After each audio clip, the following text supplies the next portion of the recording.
तो दोस्तों सबसे पहले हम बात करेंगे सब्सिडरी बुक्स की, जिसे हम बोलते हैं सहायक पुस्तकें। सब्सिडरी बुक्स होती है 7 टाइप्स की और आज हम कवर करेंगे इसमें 4 और जो बाकी के 3 बचेंगे वो हम कवर करेंगे अपने नेक्स्ट पार्ट में। तो सबसे पहले मैं आपको बता दूं सब्सिडरी बुक्स का मीनिंग। सब्सिडरी बुक्स होता क्या है? जैसा कि आप जानते हो कि कोई भी फर्म होती है तो वो स्टार्टिंग में जर्नल एंट्रीज रिकॉर्ड करती है, तो जर्नल एंट्री का ये एक सब्स्टिट्यूट है, यानी कि जर्नल एंट्री के बदले हम सब्सिडरी बुक बनाते हैं। कौन बनाता है सब्सिडरी बुक? ऐसी फर्म जो कि लार्ज होती है, यानी कि बड़ी फर्म में जो होती है वो बनाती है सब्सिडरी बुक, बिकॉज जो उनकी नंबर ऑफ ट्रांजैक्शन रहती है उनकी एनुअली, वो उनकी बहुत ज्यादा हो जाती है, जिसकी वजह से अगर वो ये देखना चाहे कि हमारी टोटल परचेज कितनी हुई है, सेल्स कितनी हुई है, तो वो उन्हें देखने में काफी दिक्कतें आती थी जर्नल एंट्री के थ्रू, क्योंकि वो तो सारी मिक्स हो जाती है। तो इसलिए उन्होंने क्या करा, सेपरेट बुक्स बनाते हैं, परचेज बुक अलग, सेल्स बुक अलग, तो जिससे उन्हें फायदा होता है, आसानी से वो आइडेंटिफाई कर पाते हैं कि कितनी परचेज हुई है, कितनी सेल्स हुई है। तो ये था आपका मीनिंग कि सब्सिडरी बुक्स होता क्या है। तो गाइस सबसे पहले हम बात कर रहे थे परचेज बुक की। परचेज बुक होता क्या है? परचेज बुक में ओनली वही एंट्री रिकॉर्ड होंगी जो कि हमारी क्रेडिट परचेज से रिलेटेड होगी, यानी कि आपको याद रखना है यहाँ पे कोई भी कैश परचेज रिकॉर्ड नहीं होगी। कैश परचेज को आपको इग्नोर करना है, यहाँ कैश परचेज बुक में रिकॉर्ड नहीं होती। और क्रेडिट परचेज जो होती है वो भी आपकी रिलेटेड टू गुड्स, यानी कि अगर आपने कोई ऐसे मशीनरी या बिल्डिंग ऐसे कुछ परचेज करा है तो आपकी परचेज बुक में रिकॉर्ड नहीं होगी, चाहे भले ही आपने वो क्रेडिट में परचेज किया हो, बिकॉज वो आपके गुड्स नहीं है। तो आपको 2 चीजें याद रखनी है यहाँ पे। क्या? एक तो आपकी कैश परचेज नहीं होनी चाहिए, और ऊपर से जो क्रेडिट परचेज आपकी होगी वो भी आपकी रिलेटेड टू गुड्स होनी चाहिए। तो ये बातें आपको ध्यान रखनी है। साथ साथ हम प्रैक्टिकल क्वेश्चन भी करेंगे ताकि आपको क्लियरिटी आ जाए कि क्वेश्चन कैसे होंगे इसके।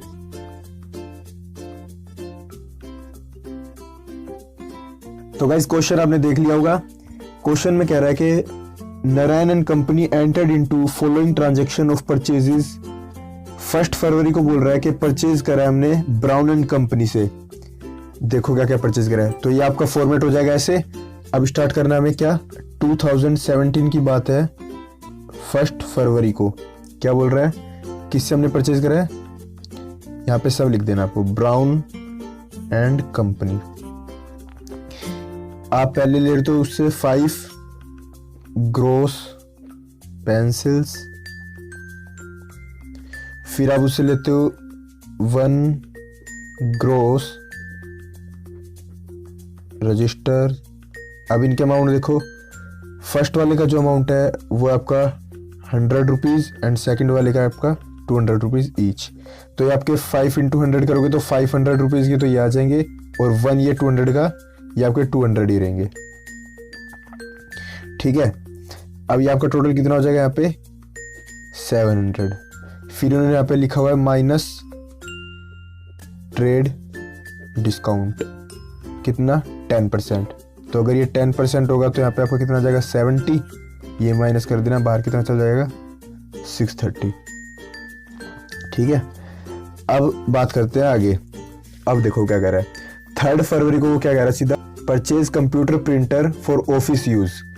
ऑफिस यूज के लिए हमने प्रिंटर परचेज करा है। प्रिंटर हमने परचेज करा है किसके लिए? ऑफिस यूज के लिए। तो हमने गुड्स तो परचेज नहीं करा ना, गुड्स परचेज नहीं करा। अच्छा, हमने क्रेडिट में परचेज करा, मैंने आपको पहले ही बताया था। तो ये गुड्स नहीं हमारा, तो इसलिए हमें यहाँ पे इसको इग्नोर करना पड़ेगा। तो ये एंट्री यहाँ पे नहीं आएगी 3 फरवरी की। अब बात करते हैं 4 फरवरी की। उसमें क्या लिखा है, purchase on credit from the paper company. Paper company से क्रेडिट में ही परचेज करा है। क्या क्या परचेज किया है, 5 RIMS of white paper at the rate ₹100 पर रिम। तो ये आएंगे यहाँ पे। तो अब एंट्री कर लेते हैं हम यहाँ पे 4 फरवरी की। 5 RIMS at the rate ₹100 and 10 RIMS at the rate 65। और ये आपने किससे परचेज करा, पेपर कंपनी से। तो आपको यहाँ पे ऊपर नाम लिखना था, द पेपर कंपनी। नाम सबसे पहले आपको लिखना है ऊपर, जिससे भी हम परचेज कर रहे हैं। तो द पेपर कंपनी से हमने ये 2 चीज लिए। तो 5 रिम्स लिए 100 रुपीज वाली 500 की, और 10 रिम्स लिए हमने 65 की 650 की। ये आपका टोटल करोगे तो कितना आ जाएगा, 1150। फिर से यहाँ पे भी बोल रहा है आपका माइनस करना है ट्रेड डिस्काउंट तो ये भी कितना हो जाएगा आपका 10% दे रखा है, तो ये आ जाएगा 115 और ये आपका बाहर चला जाएगा 1035। अब आपको देखो 5 फरवरी को वो क्या कह रहा है, परचेज फॉर कैश। बस आगे जाना ही नहीं आपको, साफ साफ उसने लिख दिया क्या, परचेज फॉर कैश, कैश में परचेज हुआ है, यानी कि वो यहाँ पे नहीं आएगा। तो ये वाली एंट्री भी आपकी 5 फरवरी की यहाँ पे नहीं आएगी। तो बस इसी के साथ आपका ये क्वेश्चन खत्म होता है। 2 एंट्री आएंगी, 2 नहीं आएंगी, यहाँ पे आपको टोटल करके लिख देना है। ये आपका आएगा कितना, 1665, जो कि आप यहाँ पे लिख दोगे क्या, परचेज अकाउंट। तो ये आपको यहाँ पे लिख देना है। ये था आपका इसमें क्वेश्चन। ऐसे आपको क्वेश्चन करने एग्जाम में भी, जो मैंने बात बताई उनका याद रखना है। अब हम आगे बढ़ते हैं अपनी सेल्स बुक की तरफ। तो गाइस अब बात करते हैं सेल्स बुक की। सेल्स बुक में भी आपको सेम चीजों का याद रखना है। ये है इसमें जो कि आपकी क्रेडिट सेल है, ओनली वही रिकॉर्ड होंगी,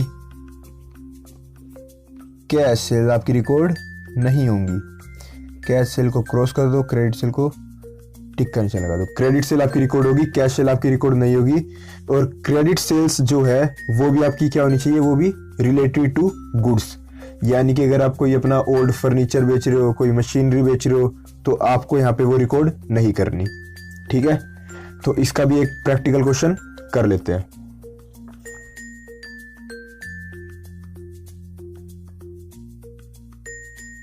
तो गाइस क्वेश्चन आपने देख लिया होगा, अब हम स्टार्ट करते हैं। Following transaction are of Kishore and sons for the month of April 2017, prepare their sales book.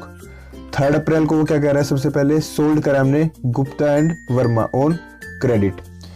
तो 3 अप्रैल को हमने क्या करा है, गुप्ता एंड वर्मा को हमने क्या करा है, क्रेडिट पे हमने सोल्ड करा है। क्या क्या, 30 shirts at the rate 150 each and 20 trousers at the rate 300। तो ये आपके यहाँ पे कितने हो जाएंगे, 4500, और ये आपका आ जाएगा यहाँ पे 6000, इट विल कम 10500। इसमें से फिर आपको ट्रेड डिस्काउंट दिया हुआ है, फिर से 10% आपको यहाँ पे भी लेस करना है। ये आपका आ जाएगा 1050 एंड ये है आपका 9450। इसमें क्या चीज़ याद रखनी है, ये मत सोचना कि आपको ट्रेड डिस्काउंट 10% ही होता है, वो अभी तक आया है 10% है, बट ये कुछ भी हो सकता है। अब बात करते हैं 10 अप्रैल की एंट्री की। बोल रहे हैं कि सोल्ड करा हमने ओल्ड फर्नीचर, तो वही है ना, इसमें क्या बोल रहा है, ओल्ड फर्नीचर हमने सोल्ड करा है, कोई गुड सोल्ड नहीं करे, तो यानी कि ये एंट्री यहाँ पे इग्नोर करेंगे। 20 अप्रैल की एंट्री देखते हैं, उसमें क्या लिखा है, सोल्ड करा हमने 50 शर्ट्स ऑन क्रेडिट। तो ठीक है, इस वाली एंट्री को हम यहाँ लिखेंगे। 20 अप्रैल क्या कर रहा है, 50 शर्ट्स, और किसको, जैन एंड सन्स को। तो पहले तो मैंने बोला जैसे कि नेम लिखना ही है, जैन एंड सन्स। अब उसके लिख दो 50 शर्ट्स, और कितने रुपए की एक है, 150 की। ठीक है, तो 150 की ईच है, तो ये आपकी हो जाएंगी 7500। अब आपकी बात करते हैं आगे 23rd को। तो क्या कह रहे हैं, सोल्ड करा हमने ऑन कैश। क्या कह रहे हैं, हमने सोल्ड किसमें करा है, कैश में। तो आपको यहाँ पे 23 की एंट्री नहीं लिखनी है, क्योंकि कैश में हमने सोल्ड करा है, तो ठीक है, उसको आगे पढ़ना भी नहीं है, उसको इग्नोर कर दो। आपको बस आपके यहीं पे खत्म हो जाती है आपकी एंट्री। तो ये आपका जो यहाँ पे टोटल आएगा, ये आपका जाएगा 16,950, और ये आप यहाँ पे लिख दोगे सेल्स अकाउंट, और ये हो जाएगा इस मंथ के एंड में, यानी कि 30 अप्रैल को। ठीक है, तो यही आपका था, बस सेल्स बुक का ऐसे क्वेश्चन आएगा सिंपल से। इसमें भी आपको 2 चीज़ें याद रखनी है, कैश सेल को इग्नोर करना है, और क्रेडिट सेल होनी चाहिए, वो भी रिलेटेड टू गुड्स। अब हम बात करते हैं अपनी परचेज रिटर्न बुक की। तो गाइस परचेज रिटर्न क्या होता है, परचेज रिटर्न का पहले मैं आपको मीनिंग बता दूं। तो परचेज रिटर्न नाम से पता चल रहा है, जो भी हमने परचेज करी है ना, उसको रिटर्न करना। हम रिटर्न क्यों करते हैं गुड्स, हो सकता है वो डिफेक्टिव हो सकता है जैसे हमने मंगाए थे वो वैसे ना हो, यानी कि जो हमने ऑर्डर दिया था वो उसके अकॉर्डिंग ना हो। ठीक है, या फिर जो उन्होंने सैंपल दिया था वो उसके अकॉर्डिंग ना हो। तो कोई भी रीजन हो सकता है हमारे गुड्स रिटर्न करने का, तो उसी को हम क्या बोलते हैं, परचेज रिटर्न। अब उसकी रिकॉर्डिंग हम कैसे करते हैं वो हम देखते हैं यहाँ पे।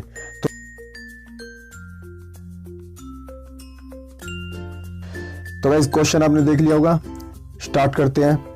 Enter the following transaction in the purchase return book of Shri Govind Ram. क्या कह रहा है वो, परचेज रिटर्न बुक बनाते हैं।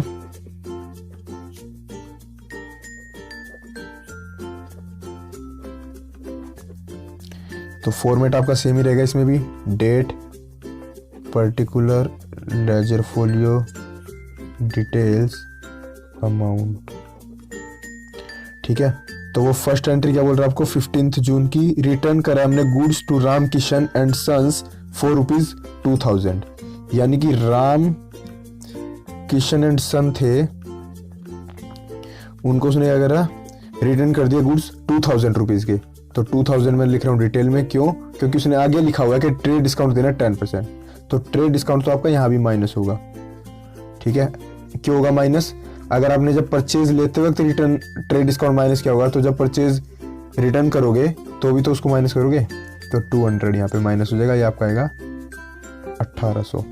और फिर आपकी एंट्री है 20 जून की, उसमें कह रहे हैं कि हमने रिटर्न करा गुड्स किसको, गोपाल सन्स को, गोपाल सन्स को, कितने के, सीधे 5000 के। और इसमें कोई ट्रेड डिस्काउंट है नहीं, तो ये आपका अमाउंट सीधा बाहर आ जाएगा और ये आपका टोटल बन जाएगा 6800, जो कि हम लिखेंगे यहाँ पे क्या,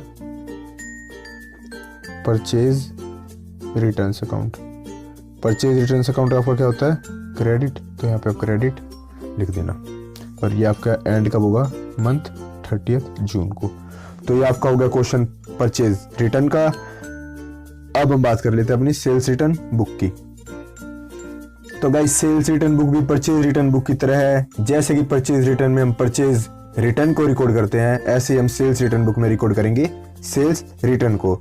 यानी कि जो भी हमारे परचेजर है, जिन्होंने भी हमसे सामान खरीदा था, अगर वो हमें सामान वापस हमारा दे रहे हैं, तो उसे हम क्या बोलेंगे, सेल्स रिटर्न। तो उसकी अकाउंटिंग कैसे होती है, एक एग्जाम्पल के साथ समझते हैं।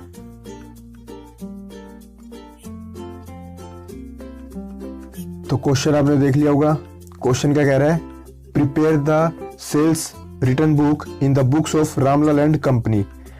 तो देखो क्या क्या हम क्या यहाँ पे क्या लिखेंगे, सेल्स रिटर्न बुक। ठीक है, आपका वही फॉर्मेट होगा same, date, particular, ledger folio, details, and यहाँ पे आपका आ जाएगा अमाउंट। तो सबसे पहले वो क्या बोल रहा है आपको, 6 अप्रैल को सीधी एंट्री उसने बोली है, 6 अप्रैल की एंट्री कह रहा है गुड्स रिटर्न करे किसने, गंगा प्रसाद एंड कंपनी ने। तो किसने करे, गंगा प्रसाद एंड कंपनी। क्या क्या रिटर्न करा है, 2 table fans at the rate 600 rupees के। तो ये आपके कितने हो जाएंगे यहाँ पे 1200, और फिर माइनस करना है आपको यहाँ पे भी ट्रेड डिस्काउंट। यहाँ पे ट्रेड डिस्काउंट कितना है, यहाँ 15% दिया हुआ है। ठीक है, तो यहाँ पे 15% है, तो आपका 180 माइनस हो जाएगा 1020। इसके बाद जो एंट्री है वो है अब आपकी 12 अप्रैल की। 12 अप्रैल को क्या बोल रहा है वो, Shyam oil mills return defective goods valued 4250। तो यानी कि श्याम ऑयल मिल्स ये कर रहा है क्या, 4250 के गुड्स हमको रिटर्न कर रहा है।